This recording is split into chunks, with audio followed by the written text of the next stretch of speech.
Bond yields are up, interest rates are on the rise. So what does that mean for the housing market, for the mortgage market? Right now, as of this week, it looks like refinance demand is down about 40%.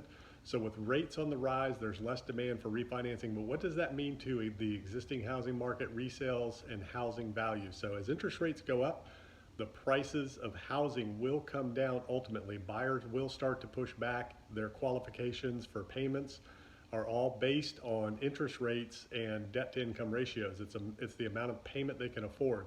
So people are buying houses right now because interest rates are so low. So now we are above 3% for interest rates for housing, and that has seriously decreased the demand for refinance, and mainly because it just doesn't make sense financially for somebody to refinance at 3% if they have a mortgage rate 3.5 or 4%. So right now 4% is the magic number. If the rates get close to 4%, as they start inching up over 3.5, closer to 4, you will see values of housing drop dramatically and significantly. You will see demand decrease and less buyers in the market. But what does that mean ultimately for the housing market? It's still pretty hot right now in most areas.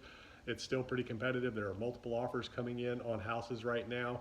But remember, as mortgage rates increase by 1%, the price of housing will decrease in some areas as much as 10%, as we've seen it go up as much as 20% in some areas, because rates have gone down exponentially about 2 points from their highs even a year ago, year and a half ago.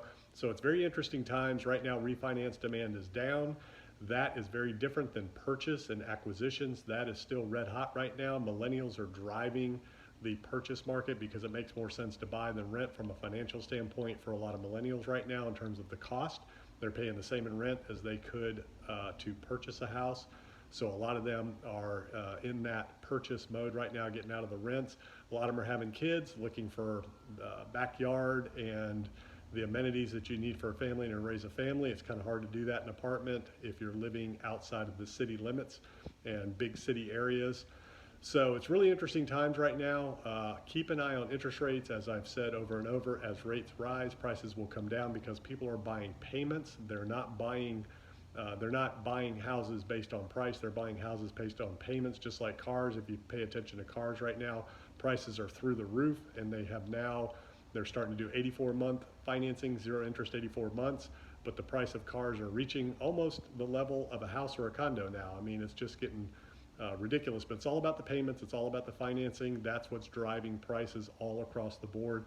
So watch those bond yields, watch those interest rates, and be ready to pivot when the housing market changes.